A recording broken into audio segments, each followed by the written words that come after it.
School. Standard is. இந்த நிகழ்ச்சி தொகுத்து வழங்கணும். இந்த பேர் என்ன வாங்கினீங்க? இது என்ன வாங்கினீங்க? தமிழ் ஆசிரியர். ஏன்னா பள்ளிக்கூடத்தில் முதல்ல புரோட்டோகால் இருக்கு. நீங்களே தப்பு பண்ணா ஏன்னா ஒரு தமிழக முதல்வர் சொல்லும்போது உயர் தெரிவுன்னு சொல்லக்கூடாது. மாண்புமிகு தமிழக முதல்வர் அப்படின்னு சொல்லணும். இது குற்றம் சாட்டுறதுக்காக நான் சொல்ல. இந்த அனைத்து நிகழ்ச்சிகளுக்கும் காரணமான இந்த இலவச சைக்கிள் உட்பட அனைத்து திட்டங்களையும் நம் இந்த பள்ளி கல்வித்துறைக்காக வழங்கி கொண்டிருக்கின்ற நம்முடைய தமிழக முதல்வர் மாண்புமிகு தமிழக முதல்வர் அவர்களுக்கும் மட்டுமல்ல விளையாட்டுத் துறையில் மிக அற்புதமான சாதனைகள் செய்து கொண்டிருக்கின்ற நம்முடைய விளையாட்டு மேம்பாட்டுத்துறை அமைச்சர் விளையாட்டு மேம்பாட்டுத்துறை அமைச்சர் தமிழ்நாட்டின் துணை முதல்வர் மாண்புமிகு உதயநிதி ஸ்டாலின் அவர்களுக்கும் இந்த நேரத்தில் நாம் நன்றியை தெரிவித்துக் கொள்கிறோம். நம்முடைய இந்த நிகழ்ச்சி ஆசிரியர் பெருமக்களும் தலைமை ஆசிரியர் துணை தலைமை ஆசிரியர் உட்பட அனைவருக்கும் காலை வணக்கத்தை உரித்தாக்கி கொள்கிறேன். நிகழ்ச்சி கலந்துள்ள வட்டார அமைச்சர் ஆறுமுகம் தேவராஜ் அனைத்து நிர்வாகிகளுக்கும் காலை வணக்கத்தை நான் உரித்தாக்கி கொள்கிறேன். இந்த நிகழ்ச்சி அற்புதமான ஒரு நிகழ்ச்சி. தமிழகம் உங்களுக்கு அற்புதமான எப்பவுமே ஒரு வாய்ப்பு வரும்போது அதை தவற விட்டுட்டீங்கன்னா அது எதிர்காலத்தில் மிகவும் நம்ம அதை பற்றி ஃபீல் பண்ண கூட டைம் இருக்காது. ஏன்னா உதாரணத்துக்கு பார்த்தீங்கன்னா நம்ம நிலாவில் முதல்ல கால் வச்சவர் யாரு? நம்ம நிலாவில் முதல்ல கால் வச்சவர் யாருன்னு தெரியுமா? பேர் தெரியுமா?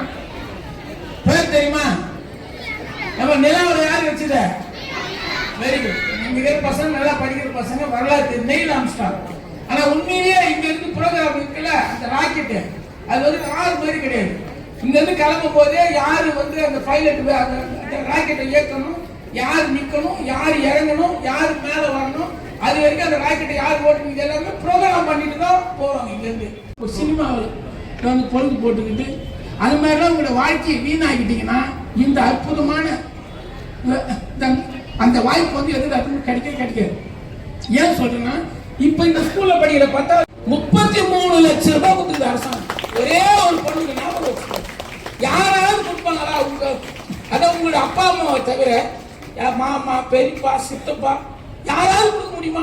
33 லட்சம் ரூபாய் ஒரே ஒரு பொண்ணுக்கு மட்டும் நான் முதல்வர் திட்டத்துங்கிற நம்முடைய தமிழக முதல்வர் கொடுத்திருக்கிறார் என்றால் அந்த ஒரு மானியம் மட்டுமல்ல, தமிழ்நாட்டில் இருக்கிற நீங்கள் உட்பட யாராக இருந்தாலும் மேல் படிப்புக்கு போய் ஐஏஎஸ் ஆகணுமா, அதே மாதிரி ஐபிஎஸ் ஆகணுமா, அதே மாதிரி ஃபாரஸ்ட் ஆபீசர் ஆகணும், எந்த திட்டமாக இருந்தாலும் அதே மாதிரி வெளிநாட்டில் போய் படிக்கணுமா, அதற்காக நம்முடைய தமிழக முதல்வர் தாயுள்ளத்தோடு காத்துக் கொண்டிருக்கிறார். உங்களுடைய திறமையுடன் நீங்கள் படித்து மேலே வாருங்கள்.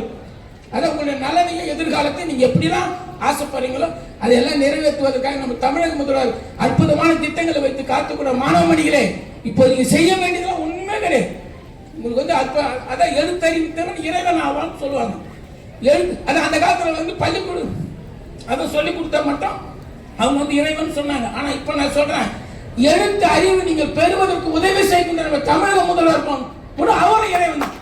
நீங்க படிக்கிறதுக்கு வந்து அவர் முழு சக்தியாக இருக்கிறார், அவர் உதவிகரம் இருக்கிறார், அவரும் தெய்வம் போலதான். அதுக்காக நான் உடனே நீங்க எல்லாம் தெய்வம் சொல்லுங்கன்னு சொல்லல. என்னுடைய கருத்து அதாவது சாதாரண பசங்க கூட லட்சக்கணக்கில் செலவு பண்றீங்க, அதை செலவு பண்ணி படிக்க வைக்கிறாருன்னா அவர் வந்து அவர் நம் கடவுள் மாதிரி தானே. அப்படிதான் என்னுடைய எண்ணம். அதே உங்களிடம் கூறிக்கொண்டு மாணவர்களாகிய நீங்கள் மேலும் மேலும் படிக்க எதிர்காலம் சிறக்க வாழ்த்துக்கள் கூறி விடைபெறுகிறேன். நன்றி. அவர்களும் ரவிச்சந்திரன் ஐயா அவர்களும் மாணவர்களின் இடைநிற்றலை தவிர்த்ததற்காகவும் மற்ற சுற்றுப்புற சூழலை உருவாக்கவும்